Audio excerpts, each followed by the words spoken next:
All right. May I start or somebody is going to? I'm going to introduce you. Okay, yeah, let's do that. And good afternoon, everywhere. Welcome to the European Non-Associative Algebra Seminar. It's a great pleasure to introduce Mikhail Kotchetov from the Memorial University of Newfoundland.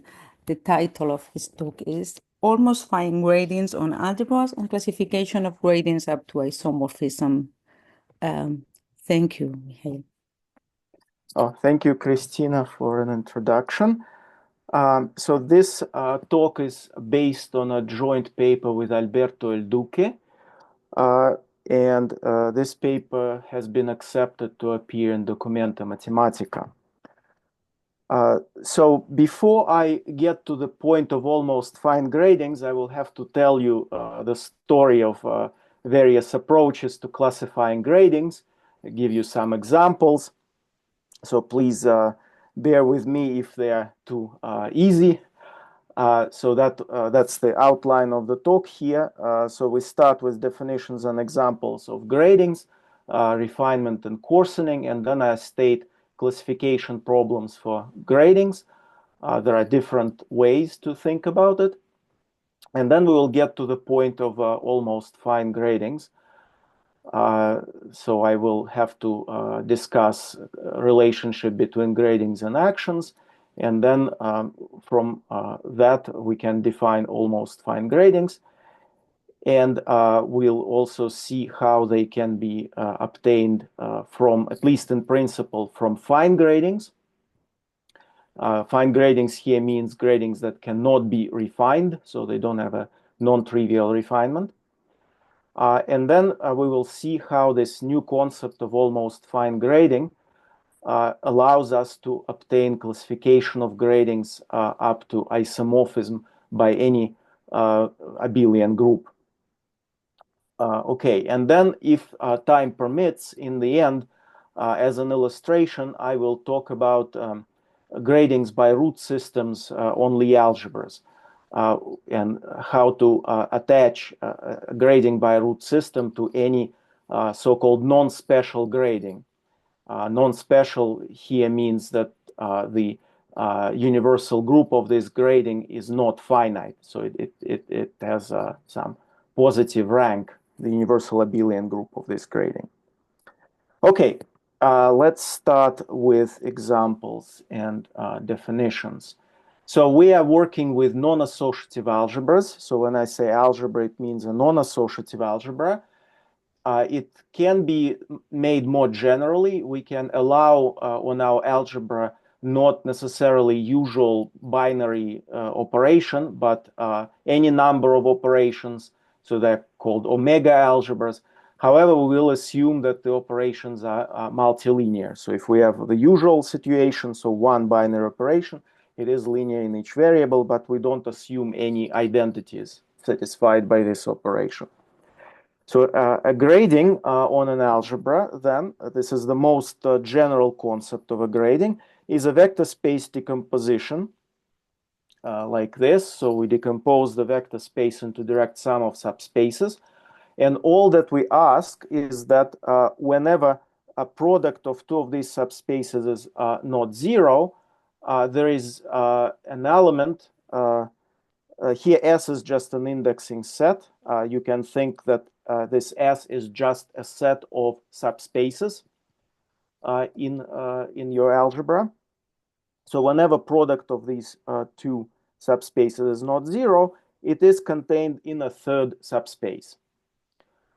Of course, if it is zero, then it's contained in any subspace. So here I asked it to be non-zero so that this element Z here is unique because of direct sum decomposition. So this gives a partially defined operation on this indexing set S. So whenever the subspaces AX and AY have non-zero product, we can define the product of these X and Y, the labels on these subspaces. So a more familiar definition is the next one. I'm sure everybody knows this one. So if we have a group, or more generally a semi-group, I will write it multiplicatively for convenience. So the operation in the group corresponds to multiplication in the algebra. But of course, if it is an abelian group, we can switch to additive notation. So here we have this vector space decomposition now labeled by elements of the group, and some of these subspaces are allowed to be zero. And we want that the product of two subspaces, they're called homogeneous components, the product of component of degree G and component of degree H must be contained in the component of degree G times H, where this G times H is the operation in our group or semigroup. So if a G grading like this is fixed, then we call our algebra a G-graded algebra. And as I said, this subspace labeled by G is called homogeneous component of degree G. So what's the relationship between these two concepts? Well, the first one is more general, but also even if the first one can be realized with a group, it can be done in many ways potentially. So what do I mean realized? So we want this indexing set, or if you prefer this indexing set as is just the set of these subspaces that appear in the decomposition. So this set should be embedded in a group or a semigroup, so that this partially defined operation here becomes just the operation of our group or semigroup. So in this way, we can regard a grading in this first sense, if we can find such an embedding. We can make it a grading in the second sense. All right, so some examples of gradings. So the easiest one, perhaps, or one of the easiest, let's take a matrix algebra, M and F, and take the matrix units, Eij, in this algebra. Each of them spans a one-dimensional subspace. So we get a direct sum decomposition. And this is a grading in the first sense. And in fact, it can be realized as a semigroup grading. Because these matrix units together with element 0 form a semigroup, and then the requirement on the previous slide like this will be satisfied for this semigroup. So it is a semigroup grading. However, it's not a group grading. Why?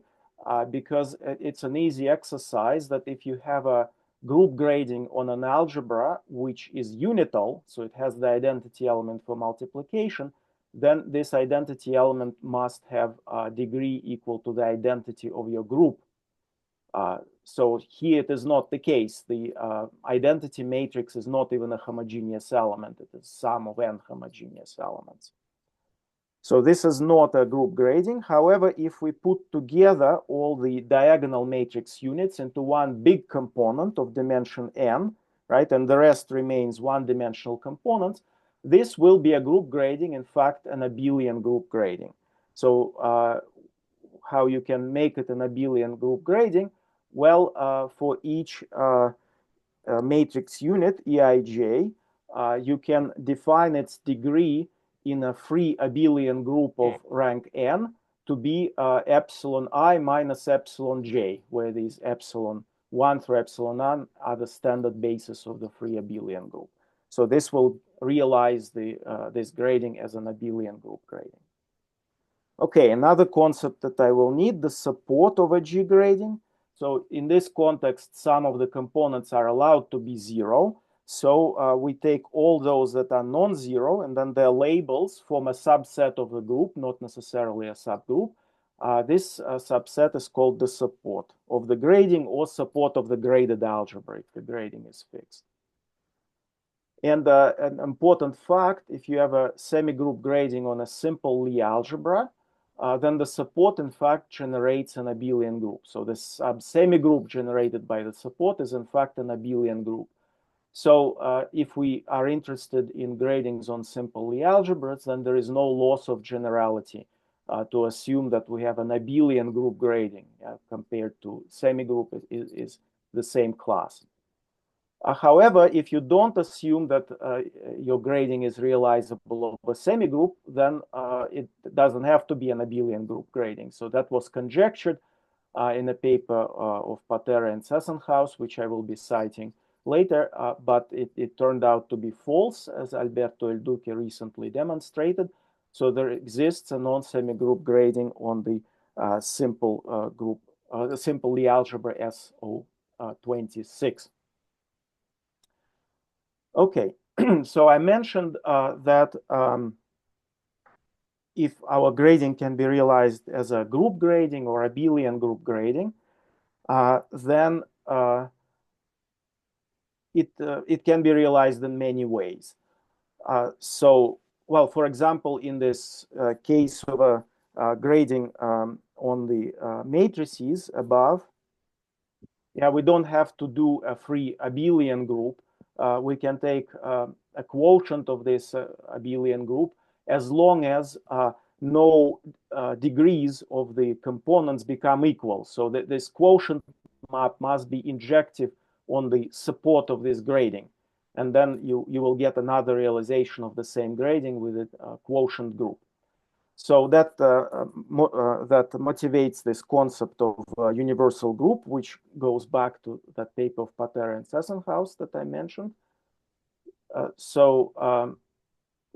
Here I kind of that you can define it by universal property. Here I define it how to compute it essentially in the algorithmic, at least in principle, algorithmic way. So if we have a grading like this in the general sense, so just a set of components, so that we form direct sum and product of any two is contained in a third, then we can consider a group or abelian group generated by this set S and subject to these relations. So whenever we have a product of two components not zero and contained in a third, then we impose a relation that the product of these degrees of the components must be equal to degree of the third one. So this relation here has to be imposed.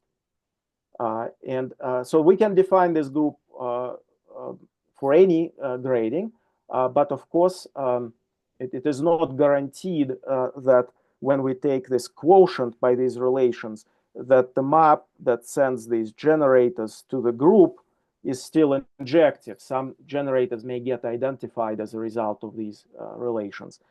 And it's easy to see that this map is in fact injective if and only if our grading can be realized as a group grading, or if we are working with a abelian group defined by these generators and relations, this map will be injective if and only if we had an abelian group grading, so realizable over an abelian group.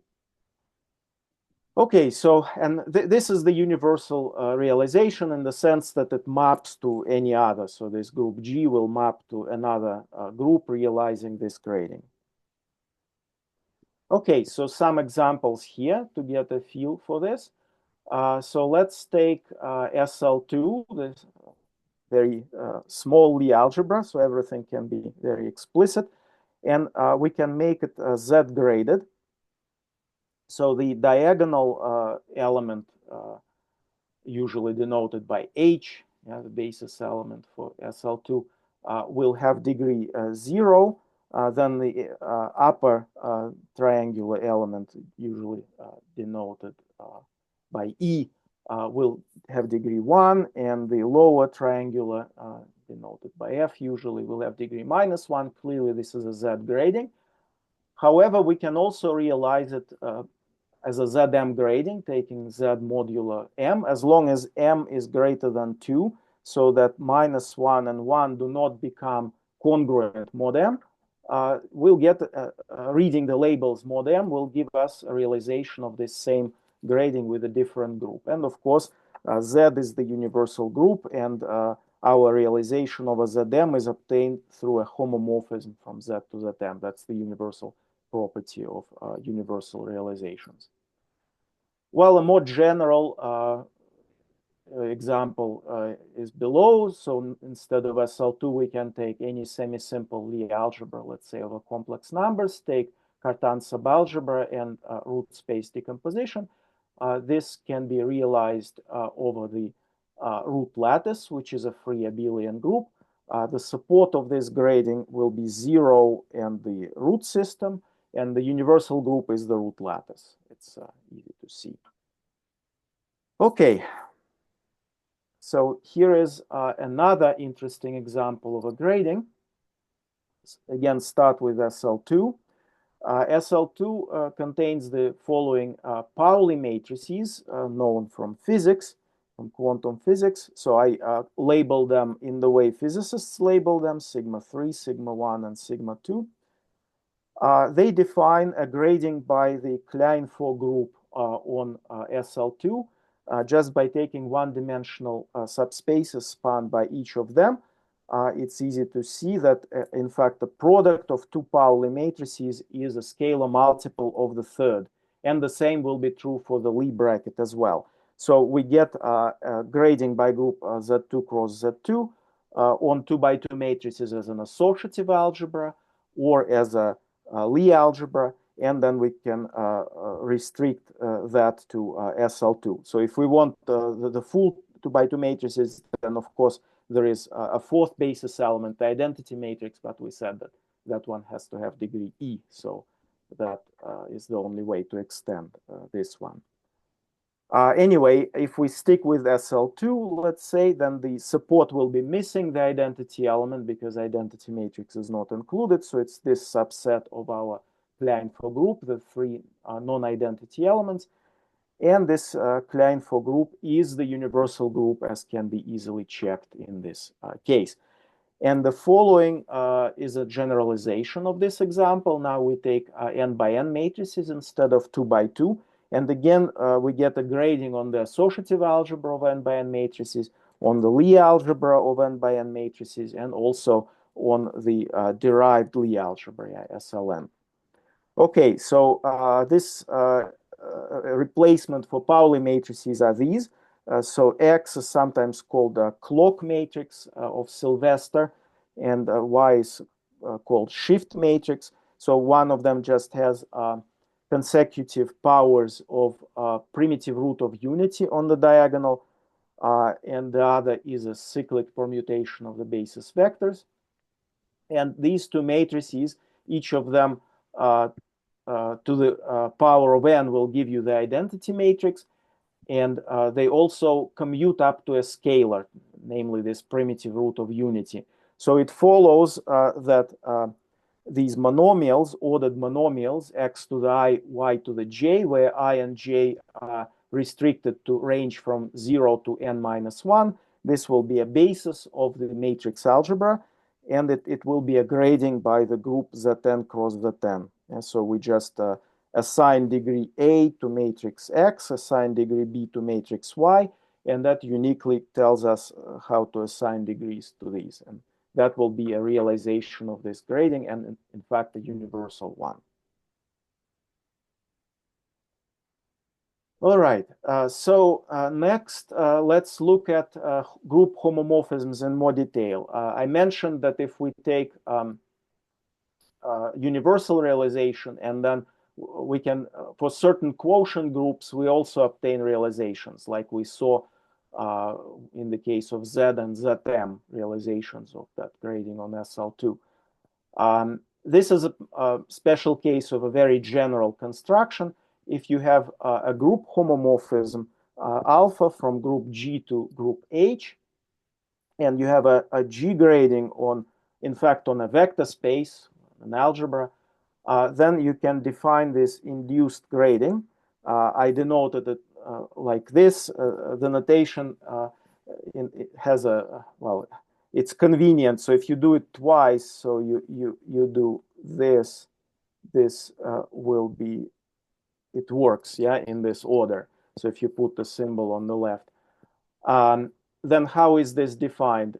We take for each element H in our group H, we consider all its preimages in G, and smash together into one component all of the components of degrees G in that preimage. Yes, so that gives us, again, this decomposition, but each component now is a sum of a subset of the old components. Okay, this construction, in fact, is very familiar, maybe in a different context. So if you have, for instance, a polynomial algebra in n variables, you can define a grading on it by any abelian group by simply picking n elements in your abelian group and assigning them to the variables of your polynomial algebra. So that extends uniquely to a grading. And this grading can be seen in terms of the previous construction. So we can use a free abelian group, assign the ith variable of the polynomial algebra, the degree equal to the ith standard basis element. So this is the multi-degree grading, it's called. And then for any abelian group, using this homomorphism from free abelian group, sending the standard basis element to any chosen element of our group H, that gives you this grading on the polynomial algebra. So this is an example of this construction above. Below, next example, we go back to our SL2 example. So here we have the Z grading that we had. Well, we call it Cartan grading because it's a root space decomposition with respect to Cartan subalgebra. And now we take our grading group Z modulo 2, right? Before we took modulo m greater than 2, now take modulo 2. Then, of course, this and this, they had degrees -1 and 1. -1 and 1 are mapped to the same element, so we'll actually get a sum of two components. Yeah, there are two preimages. So this is the grading that we get. So the first and the last got joined into this bigger component. All right, and this Z2 grading on SL2 can be obtained from the Pauli grading as well. So if the field is algebraically closed, then any non-trivial homomorphism from the Klein-4 group to Z2 induces from that Pauli grading with Pauli matrices grading isomorphic to the above. I will talk about what it means to be isomorphic on the next slide.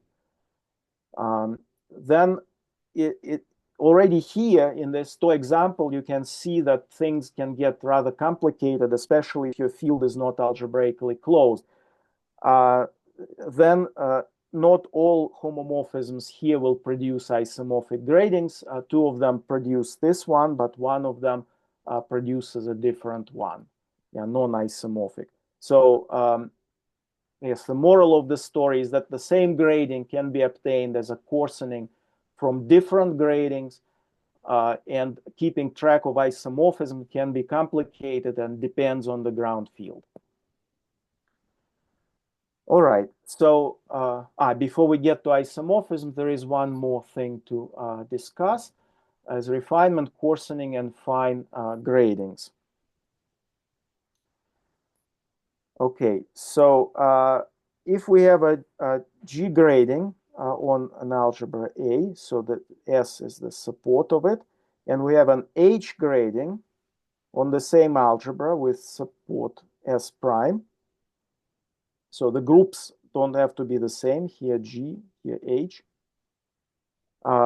We say that this second grading, gamma prime, is a coarsening of gamma, or gamma, the first grading, is a refinement of gamma prime. If for any element here in G there exists an element in H such that we have this containment.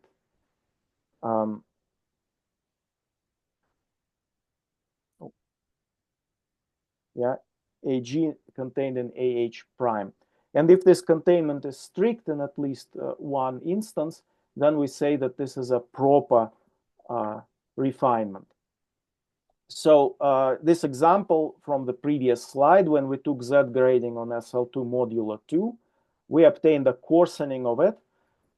So this grading here then is a coarsening of the Cartan grading, or we could say that Cartan grading is a refinement of this grading. And the Pauli grading also is a refinement, a different refinement of the same grading. It turns out that the Cartan grading and the Pauli grading cannot be refined any further. Yeah, they are fine gradings in the class, well, of group gradings at least. So when we talk about gradings, fine gradings, we should specify the class, as the next example tells us. Well, in fact, we saw it before. So this grading here on n by n matrices coming from the matrix units, it turns out to be fine as a group grading, but we saw that it's not fine as a semi-group grading. If we allow semi-groups, we can split this n-dimensional component into one-dimensional pieces and get a semi-group grading.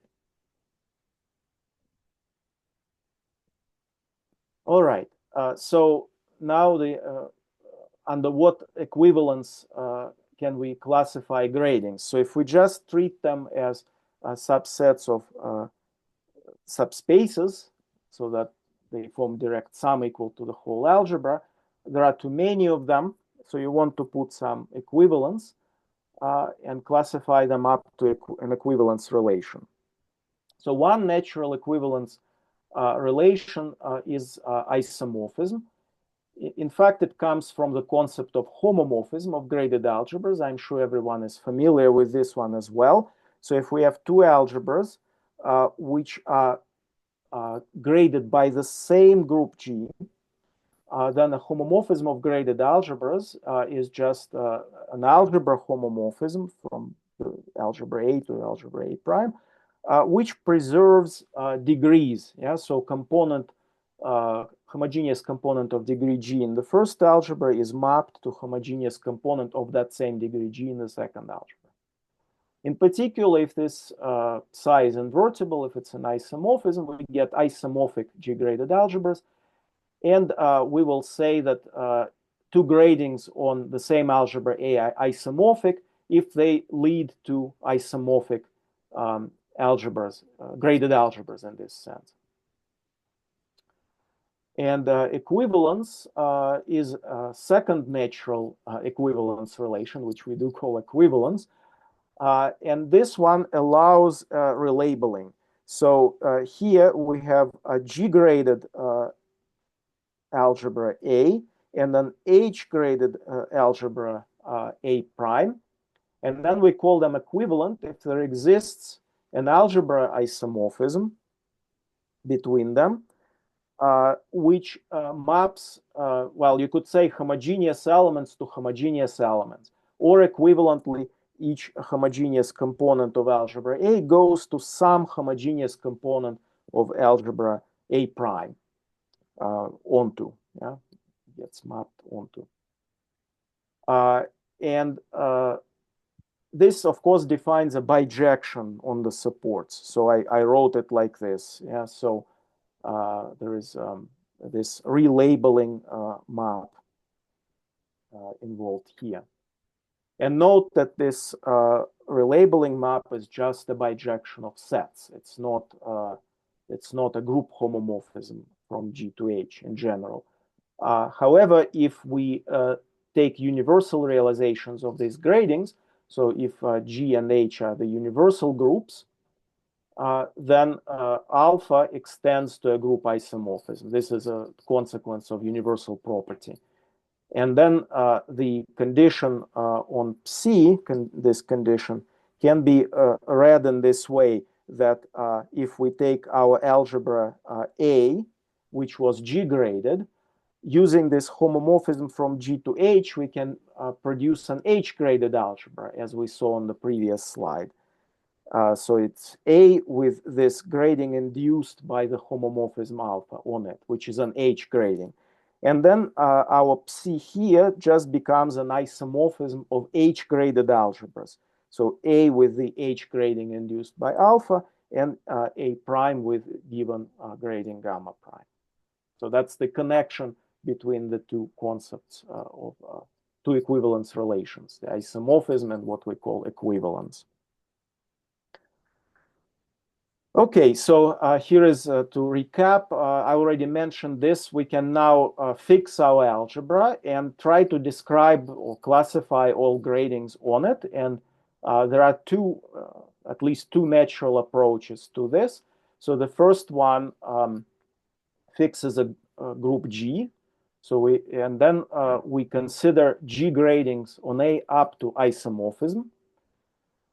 And the second one is when we do not fix the group, we consider gradings by all possible group gradings, yeah, all groups, and we consider these gradings up to equivalence, as on the previous slide. And then for a nice algebra A, we can try to classify gradings on it. So G gradings up to isomorphism for a fixed group, or we can classify group gradings up to equivalence, or maybe just abelian group gradings, which are easier for simple Lie algebras. It makes no difference, as we remember. And it turns out that for this problem, it makes more sense to restrict to fine group gradings. Otherwise, the answers are too complicated and can only be done for small algebras.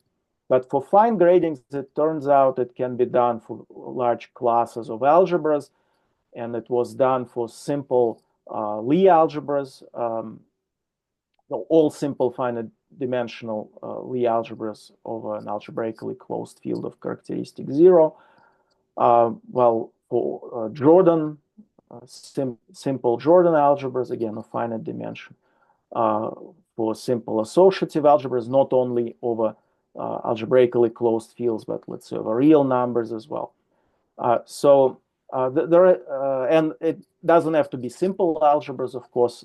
So classification results are known, say, for upper triangular matrices as an associative algebra, as a Lie algebra, as a Jordan algebra, block triangular matrices, and so on. For super algebras, so surprisingly, perhaps for many nice algebras, this actually can be done, such a classification. And this is a work of many authors, so I won't name anyone for fear of forgetting some name. So there are many people who contributed to this. Okay. So how are these two possible classifications related? So if we classified all G gradings on A, and we did it for any G, because say for Z2 it may be simpler than for general group, but if we manage it for all groups, it's still not trivial to determine which of the gradings are fine and which of them are equivalent. But what I want to focus on in this talk is the other way. What if we have a classification of fine gradings? Can we get all G gradings? Again, this is not trivial, but at least good news is that if algebra is finite dimensional, then every G grading will be a coarsening of a group grading. Well, for trivial reasons, of a fine group grading, I'm sorry.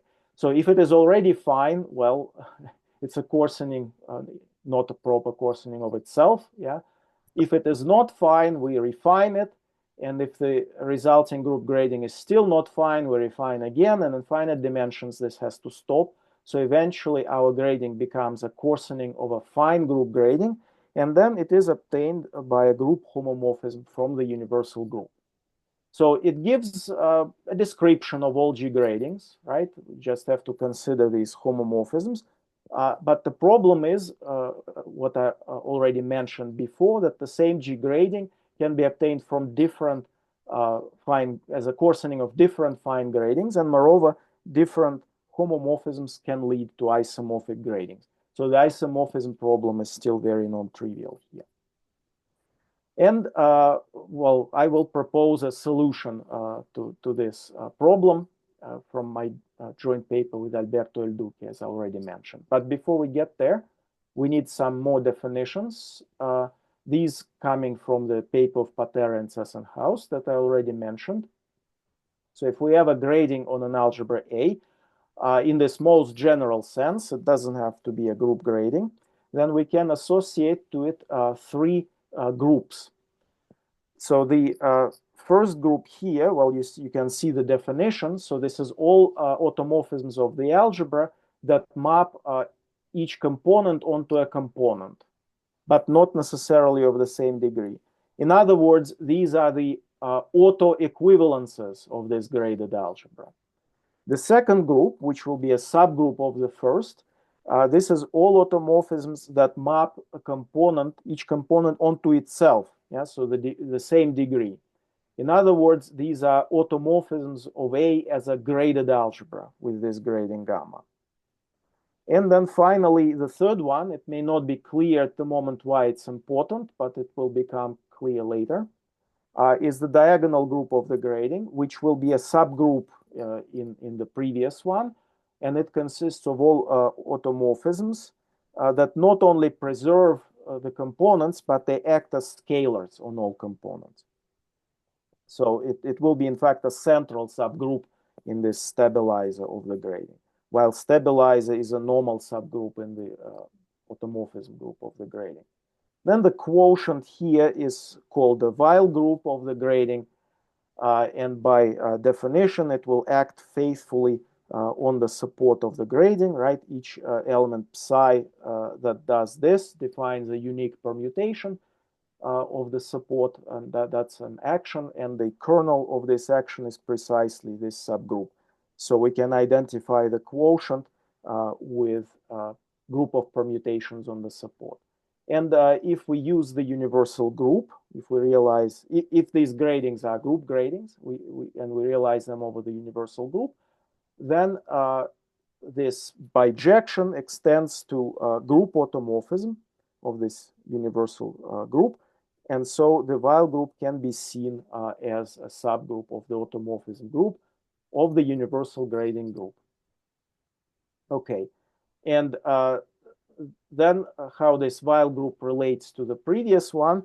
Well, if you take now G gradings induced from our grading by a homomorphism like this from universal group U to G, and we precompose this beta with an element of the Weil group, then this new grading will be isomorphic to the old one. That's pretty much by definition. So homomorphisms that differ by an element of the Weil group will produce isomorphic G gradings. So, but the converse in general is not true.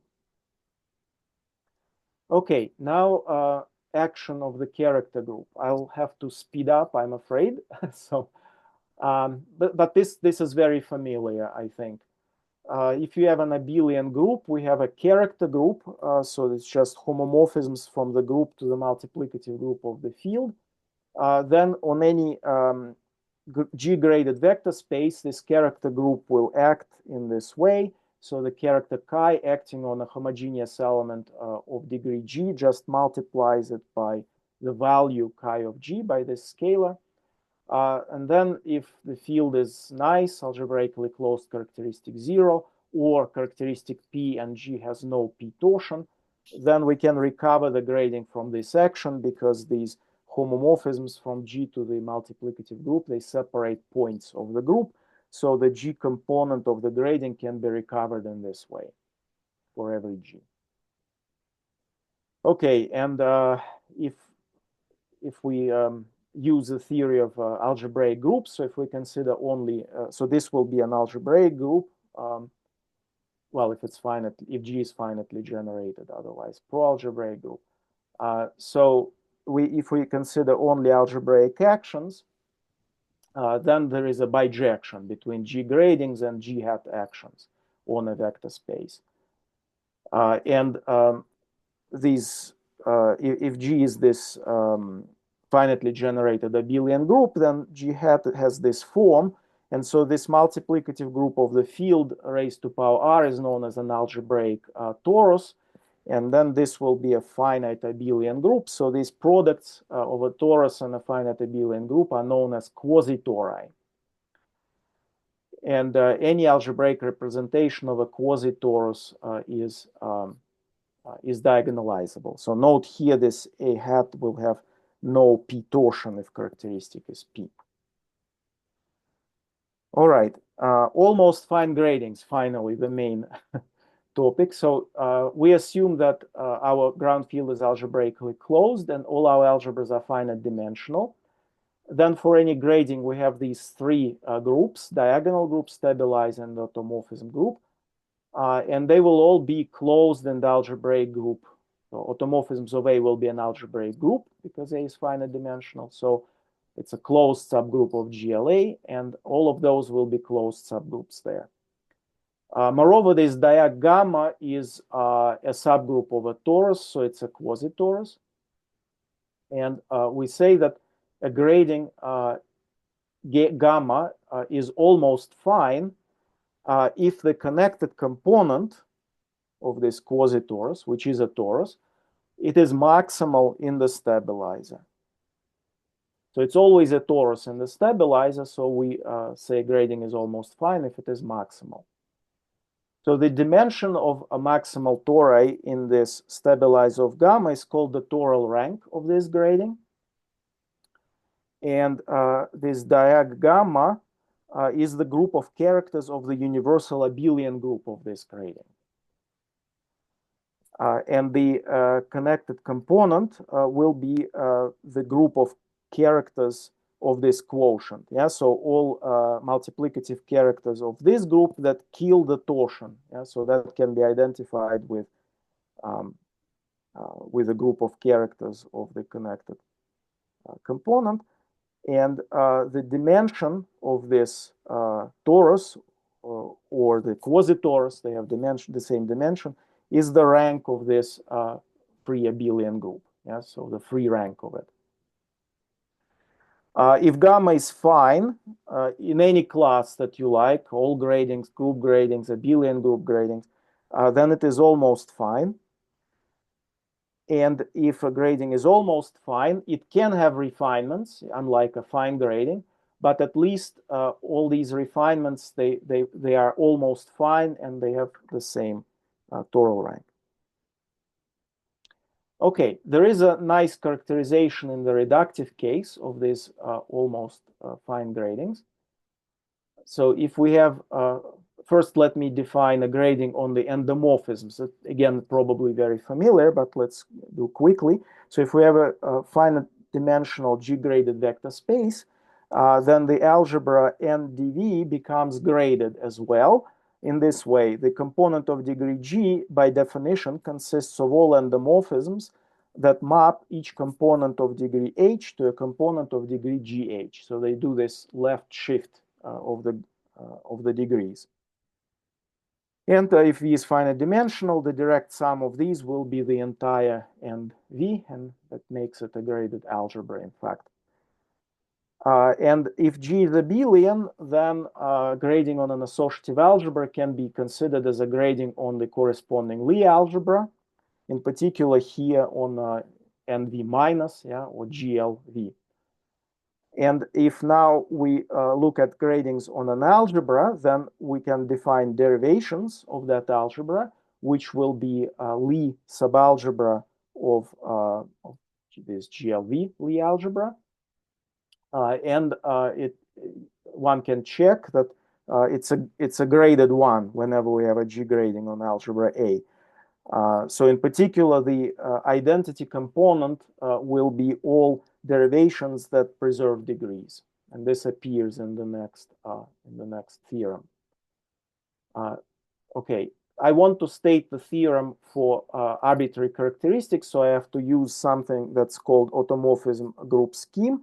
I told you that there is a problem in characteristic P on the previous slide. If your grading group, you have to assume that it has no P torsion if you want to have bijection between gradings and actions, gradings by abelian groups and actions by G hat, by the group of characters. So to avoid this in characteristic P, we have to do automorphism group schemes, but the idea is the same. So anyway, assume this homomorphism, automorphism group scheme is reductive. then for any abelian group grading, the following conditions are equivalent. The grading is almost fine if and only if this happens. So the connected components of diagonal group and the stabilizer just coincide. And another condition is that the free rank of this universal abelian group of this grading is the dimension of this identity component in the derivation algebra. So this last one is what you can actually check because it's a linear algebra condition. Okay, so I said that any fine grading is almost fine. Why is that? It follows from this construction here of canonical almost fine refinement. If you have a grading gamma on A, we can always pick a maximal torus in the stabilizer of gamma. It's unique up to conjugation because we're assuming ground field algebraically closed. And then this torus gives an eigenspace decomposition. So it gives a grading by the group of its algebraic characters, which we denote as usual by this, yeah, on our algebra A. And this grading is compatible with our old grading because the torus was in the stabilizer of this old grading. So we get this combined grading here. So we can refine each component of our old grading by looking at what weight does this torus action have on the elements and just split it into these eigenspaces according to weight. And that gives a refinement, which we denote by this. So if our original grading, S is the support, if it can be realized as a group grading by embedding S into that group, then here we will just get a grading by direct product of that group and these characters of the torus. So it's again a group grading. If that was an abelian group grading, we get an abelian group grading. So if our original grading was fine in any of these classes, then this refinement will have to be the same grading. Yeah? Cannot be a proper refinement. Okay, and as I said, tori are conjugates, so no matter which one you get, you get equivalent gradings. So it's a bit of abuse of notation, I guess, to omit t here, but in principle we could. Yeah, they're all equivalent. And then you can also check that this holds, that the connected component in this refined grading will be this torus t that you started with, and then it means that our grading, combined grading, is almost fine. Okay, so that gives us canonical almost fine refinement for any grading. Okay, then supposing we somehow managed to find fine gradings, is there any way to get almost fine gradings? Well, at least in principle, there is a way. So that here is a proposition. If we have a fine group grading or abelian group grading, and we have a coarsening of it, then this coarsening is almost fine if and only if the kernel of this quotient map is finite and the toral rank of gamma and delta are equal. Yeah, and if you assume that automorphism group scheme is smooth, and if you have an almost fine abelian group grading, then the universal group will have no p torsion, curiously. And in this case, we can forget about group schemes and work with quasi-tori. So that's an interesting corollary from this theorem. And also it follows that any fine abelian group grading admits only finitely many almost fine coarsenings. Well, that's because here the toral ranks must be equal. So this quotient, yeah, and this quotient map has a finite kernel, right? So if you have a finitely generated abelian group, then there will be only finitely many possibilities for such quotient map. So in principle, if you have fine gradings classified, you can hope to classify almost fine gradings. Okay, again, the reductive case is nicer. If the automorphism group scheme is reductive, then everything is very explicit. So if we start with a fine abelian group grading, and we take the support of the induced grading on the derivation algebra, which we mentioned before. Yeah, there is an induced grading of derivation algebra. Then if we now consider a coarsening of this fine grading, so there will be an associated quotient map from universal abelian group of the fine grading to universal abelian group of our coarsening. Then this coarsening is almost fine if and only if the kernel is contained in the torsion part of U in that finite abelian subgroup, and the intersection of this kernel with the support of the grading on the derivation algebra is, well, empty or just the identity element. So again, this is something that one can check because derivation algebras are known in many cases. Well, here is a quick example. I don't really want to spend time on it because I want to get to the main point, how this helps to classify gradings. But quickly, here is an example based on grading by Klein-4 group on the quaternions. So, well, here I take algebraically closed fields, so the quaternion algebra is just isomorphic to matrices, 2 by 2 matrices. And this is this grading, natural grading by Z2 squared on quaternions is then isomorphic to our Pauli grading on 2 by 2 matrices that we had at the beginning. That grading is fine, but then you can take matrices whose entries are these quaternions. So if you want to think in terms of the ground field, they will be 4 by 4 matrices over the ground field. So this will be an algebra with involution in the usual way, transposition and then conjugation on the quaternions. And we can define a grading by Z2 cube on this algebra of matrices in this way. So this part comes from the matrix units, and this part comes from the grading on the quaternions. And it turns out that this grading is not fine, but it is almost fine. So it can happen that there are non-trivial coarsenings for a fine grading that are almost fine. But often there are none, at least in the examples that we worked.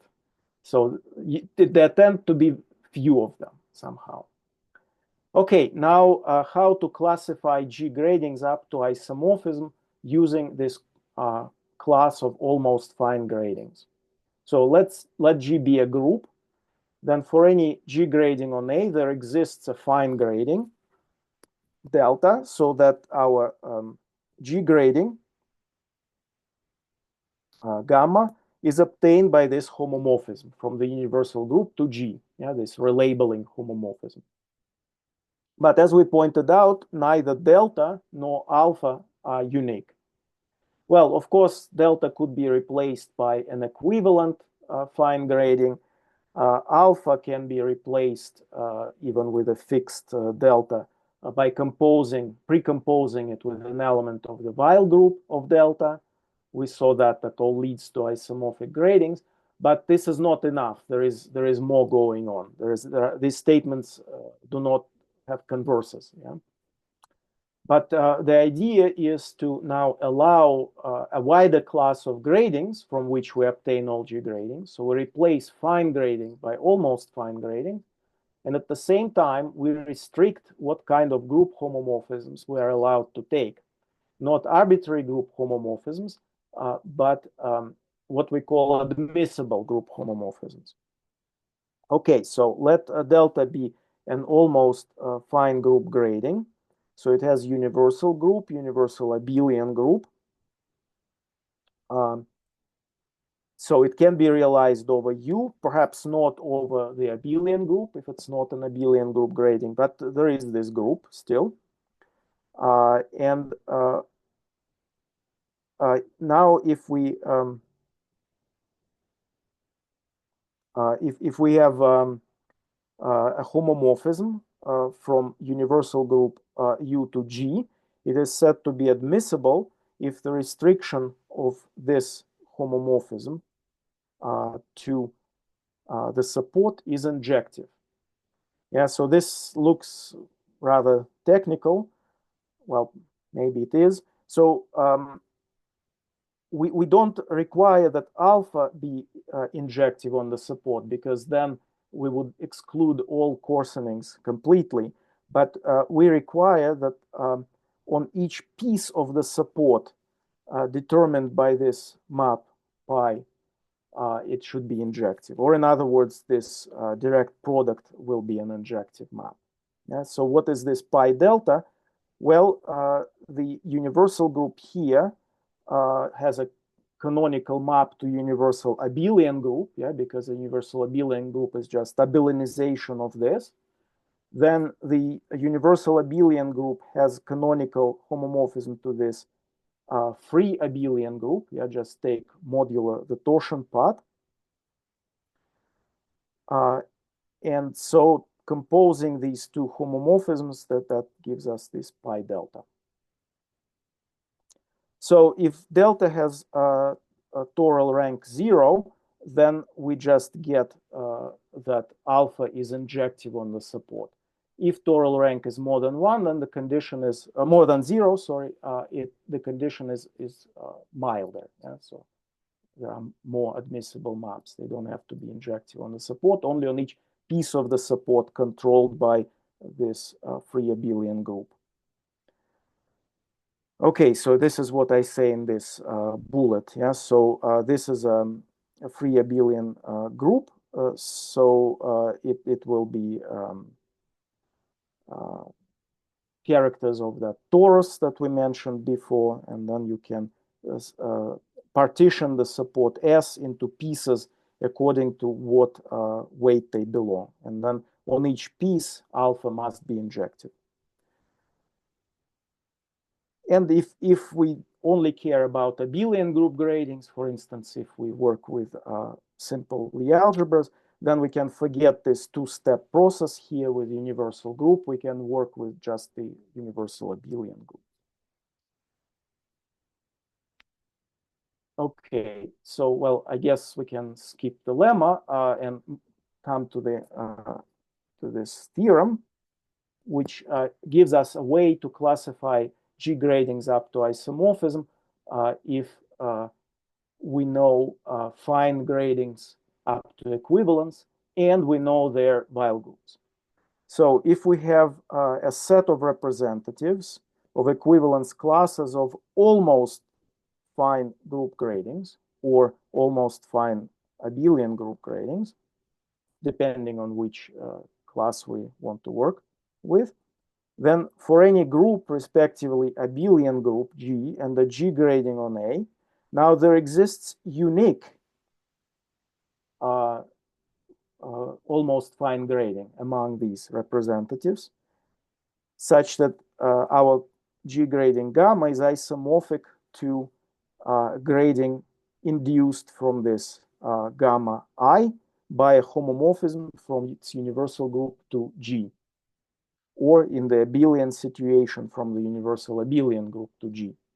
Moreover, two such homomorphisms are induced isomorphic G gradings if and only if they differ by precomposition with an element of the Weyl group. So here we get uniqueness of the almost fine grading from which our G grading comes. And we have the converse to that statement. And when you have different homomorphisms into G, they define isomorphic G gradings if and only if they differ by an element of the Weyl group. So assuming you can classify all almost fine gradings up to equivalence, and you can compute the universal groups. And while groups, you can classify all G gradings up to isomorphism. Certainly, this is not the only way to do it. And in particular, for classical Lie algebras, let's say, it was done differently. You can directly classify G gradings up to isomorphism. But for exceptional simple Lie algebras, for instance, it seems to be difficult to classify G gradings directly, but fine gradings have been classified, and then you can hope to get all almost fine gradings and then get all G gradings up to isomorphism. Similarly, for Lie superalgebras, the fine gradings on exceptional Lie superalgebras, on exceptional classical Lie superalgebras, the terminology for superalgebra is a bit confusing. They were classified a while ago, but recently in a joint paper with Felipe Yasumura and Sebastiano Argenti, we applied this program to those fine gradings and obtained all almost fine gradings. It was in fact only one almost fine that's not fine in that situation. And we computed everything and got a classification of G gradings up to isomorphism for exceptional simple Lie superalgebras. And I think I should stop here because my time is up. Thank you very much. Some questions.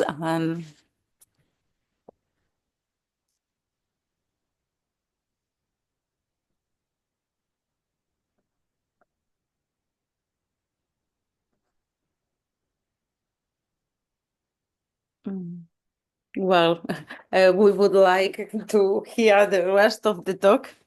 I hope next. Well, I believe this this classification for exceptional simple Lie superalgebras will be one of the future talks, is already in the schedule for July by Sebastiano Argenti. So he will present on this part. So that answers the question in the chat. So one co-author there is Yasumura and the other is Argenti. Nice. Yeah. Maybe I have two questions, if possible. Mm-hmm. Yes. Can you hear me? Yes. Then you consider finite-dimensional algebra, right? Yes. So its algebra of automorphism is some linear algebraic group. Yes. You consider the case when this group is reductive. So two questions.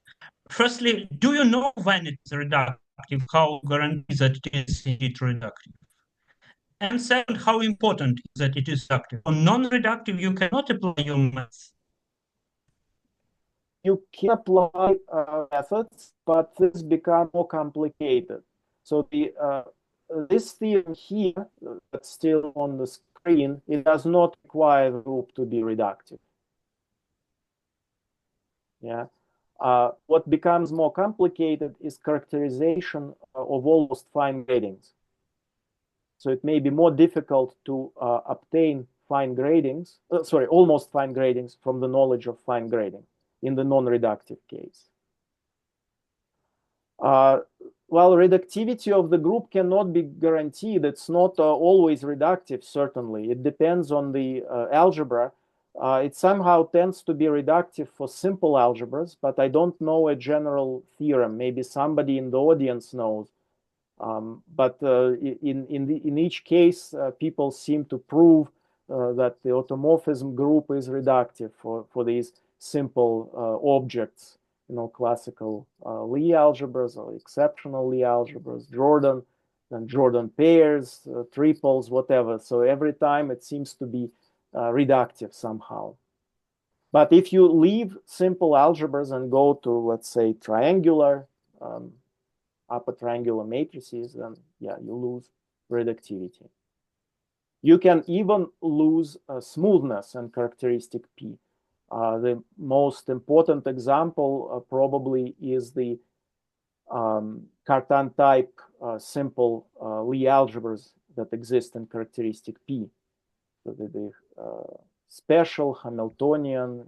So these they exist in characteristic 0 as well, but they're infinite dimensional.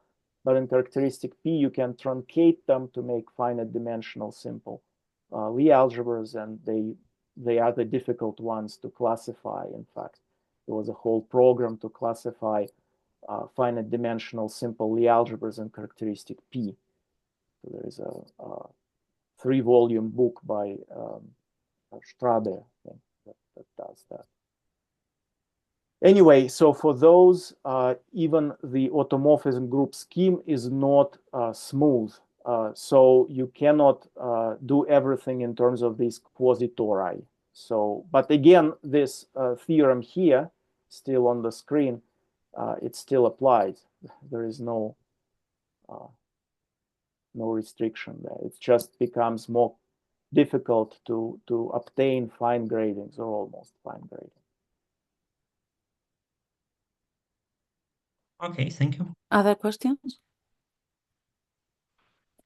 Then thank you very much for your contribution to the seminar and your interesting talk. Thank you for your attention. Always a pleasure.